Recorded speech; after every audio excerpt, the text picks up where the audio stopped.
İkinci evimiz olarak gördüğümüz Pakistan'ı ziyaret etmekten bahtiyarlık duyuyorum. Türkiye ve Pakistan kadim ve sarsılmaz kardeşlik hukukuyla birbirine bağlı iki büyük ülkedir. His Excellency, Mr. Prime Minister, my esteemed brother, honorable members of the delegations, respected members of the press, I would like to salute you all with my most heartfelt emotions and respectful regards. I'm delighted to visit Pakistan, which we regard as our second home. Turkey and Pakistan are two great countries bound by an ancient and unshakable brotherhood. Bu topraklarda yaşayan Müslümanların Çanakkale ve İstiklal Harbimize verdiği destek, Pakistan'ın kurucuları Kaid-i Azam Muhammed Ali Cinnah ve Allame Muhammed İkbal'in Cumhuriyetimizden ilham almaları müstesna ilişkilerimizin en çarpıcı örnekleridir. The support given by the Muslims living in this land during our Gallipoli and War of Independence, the founders of Pakistan, Quaid-e Azam, Muhammad Ali Jinnah, and Allama Muhammad Iqbal, drew inspiration from our republic and the exceptional relations that we sustained between our peoples. Sayın Cumhurbaşkanı Asif Ali Zerdari'nin büyük dedesi Han Bahadır Hasan Ali Efendi, Peşaverli Abdurrahman Bey, Muhammed Ali ve kardeşi Mevlana Şevket Ali, bugün de rahmetle yad ettiğimiz ortak kahramanlarımızdır. The relations sustained between our peoples are striking examples of our enduring bond. I would like to mention the great-grandfather of President Asif Ali Zardari, Khan Bahadur Hasan Ali Effendi, Peshawari Abdurrahman Bey, and Muhammad Ali, and his brother Mevlana Şevket Ali are our common heroes whom we continue to honor with gratitude. Pakistan'ın milli şairi Muhammed İkbal'in Çanakkale zaferine dair mısraları hepimizin hafızalarındadır. The verses by Pakistan's national poet Muhammad Iqbal regarding the Gallipoli victory are etched in our memories. Bu eşsiz, tarihi ve beşeri bağlarımızın ışığında 2009 yılında tesis ettiğimiz Yüksek Düzeyli Stratejik İşbirliği Konseyi bugün dayanışmamızı kurumsallaştıran en üst düzey mekanizmadır. In the light of these unique historical and human ties, the High-Level Strategic Cooperation Council, which was established in 2009, is now the highest-level mechanism that institutionalizes this ancient friendship. Konseyimizin 7. toplantısını biraz önce tamamladık. Toplantımızda münasebetlerimizi daha da güçlendirme noktasında mutabık kaldık. In the 7th session of our council, which we have just concluded, we have agreed to further strengthen our relations. Bu çerçevede ticaret, su kaynakları, tarım, enerji, kültür, aile ve sosyal hizmetler, bilim, bankacılık, eğitim, savunma ve sağlık alanlarında 24 belge imzalandı.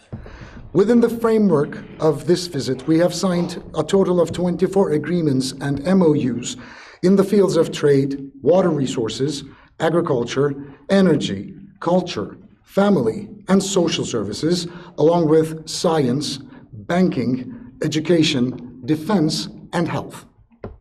Kıymetli basın mensupları, konsey toplantısı öncesinde kardeşim Şahbaz Şerif'le yaptığımız görüşmede ikili ilişkilerimizin yanı sıra bölgesel ve küresel gelişmeleri etraflıca değerlendirdik. Esteemed members of the press, before the council meeting, my brother Shahbaz Sharif and I thoroughly discussed not only our bilateral relations, but also regional and global developments extensively. Cumhurbaşkanı Sayın Asif Ali Zerdari ile birazdan yapacağımız görüşmede de ortak gündemimizde öne çıkan konuları istişare edeceğiz. And during the meeting we are about to have with President Asif Ali Zardari, we will discuss the developments made today alongside prominent issues on our common agenda. Malumunuz farklı sektörlerden iş insanlarımızın katılımıyla bir iş forumu da düzenliyoruz. And as you are aware, we are also holding a business forum with the participation of businessmen from various sectors. Ekonomik işbirliğinin lokomotifi olan yatırımcılarımızı Pakistan'da daha fazla faaliyette bulunmaya teşvik ediyoruz. We encourage our investors, who are the driving engines of economic cooperation, to engage more in Pakistan and develop flagship projects. Sayın Başbakan'la ticaret hacmimizi 5 milyar dolar hedefine ulaştırmak üzere çalışmalarımızı artırmada hemfikiriz. We have agreed with Prime Minister Sharif to continue our efforts to reach a goal of $5 billion trade volume between Turkey and Pakistan. Bu amaçla ilk aşamada mevcut mal ticareti anlaşmamızın kapsamını genişletmeyi değerlendirdik. And to this end, we have considered expanding the scope of our current goods trade agreement within the first stage. Askeri diyalogumuz ve savunma sanayi işbirliğimizin ticaret ve yatırım ilişkilerimizi çarpan etkisiyle büyüttüğünü gördük. We have observed that our military dialogue and cooperation in defense industries have grown our trade and investment relations exponentially. Tedarik, satış ve ortak üretim dahil olmak üzere Pakistan'la yürüttüğümüz projeleri ilerletme irademizi teyit ettik. We have reaffirmed our determination to advance the projects and potential areas of cooperation with Pakistan, including procurement, sales, and joint manufacturing. Değerli basın mensupları, Türkiye ve Pakistan arasındaki müstesna ilişkilerin bir diğer göstergesi de en zor zamanlardaki dayanışmamızdır. Valuable members of the press, a clear indication of the extraordinary relationship between Turkey and Pakistan is how both peoples stood by each other during difficult times. Asrın felaketi olarak andığımız 6 Şubat depremlerinin hemen akabinde Başbakan Şahbaz Şerif deprem bölgesini ziyaret eden ilk lider oldu. After the disaster of the century, which was an earthquake that took place on the 6th of February, Prime Minister Shahbaz Sharif became the first leader to visit the affected region in Turkey.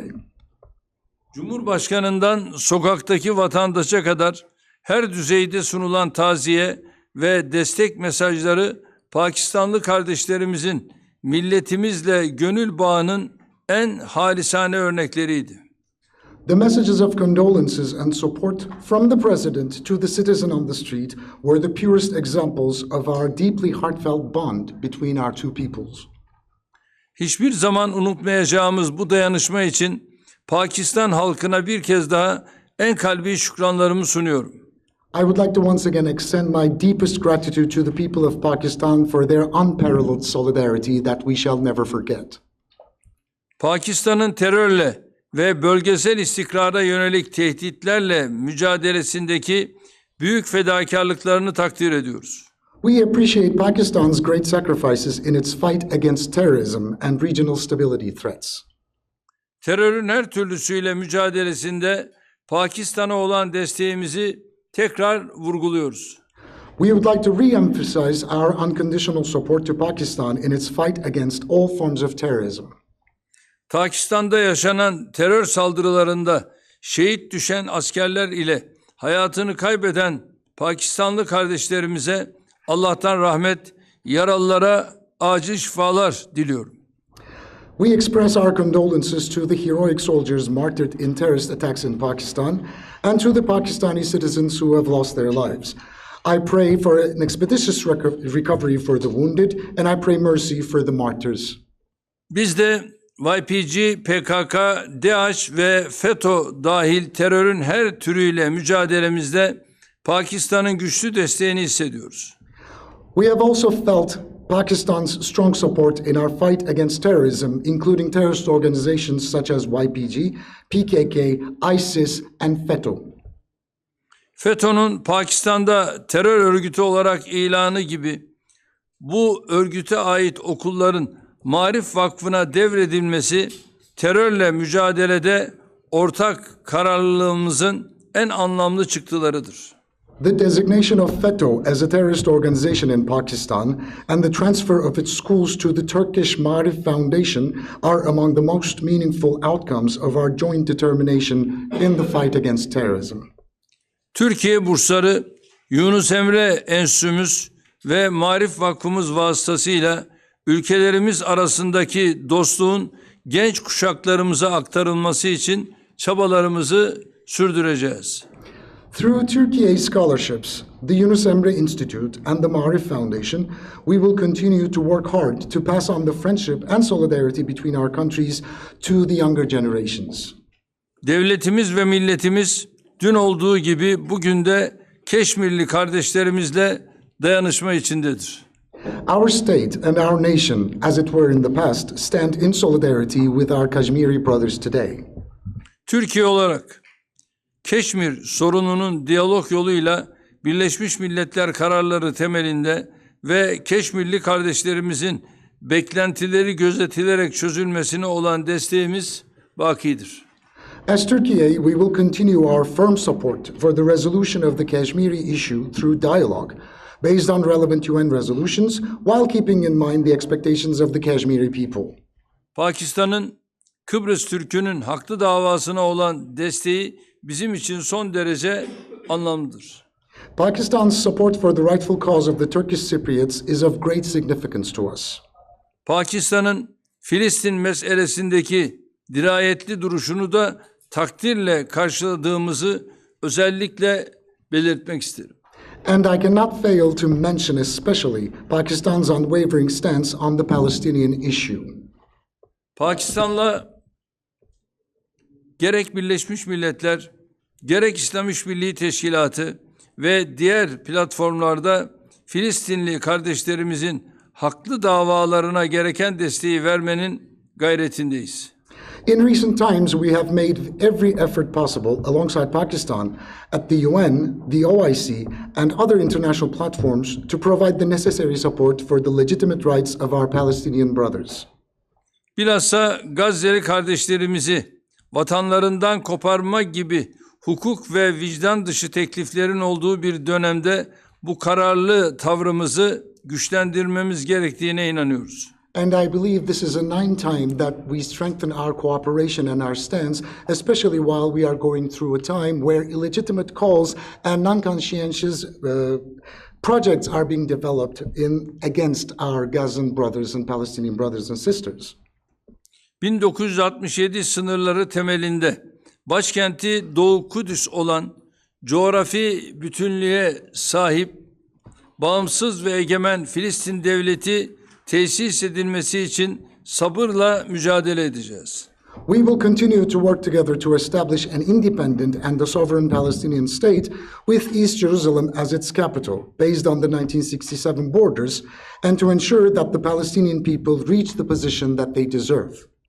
Şahsıma ve heyetime gösterilen misafirperverlik için kardeşim Şahbaz Şerif ve Cumhurbaşkanı Sayın Asif Ali Zerdari nezdinde tüm Pakistan makamlarına ve Pakistan halkına teşekkür ediyorum.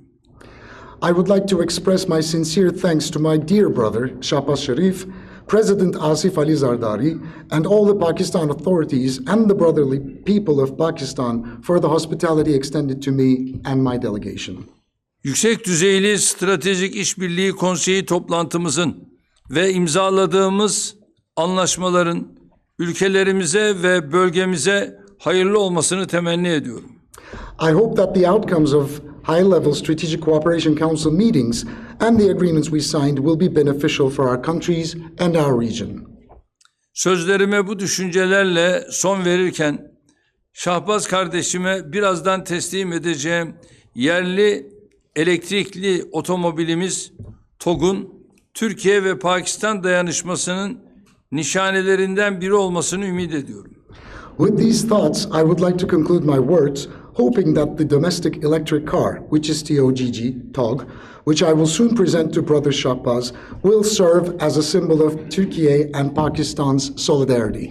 Thank you. Aynı şekilde yerli elektrikli otomobilimizin Sayın Cumhurbaşkanı Asif Ali Zerdari için de hayırlı olmasını temenni ediyorum.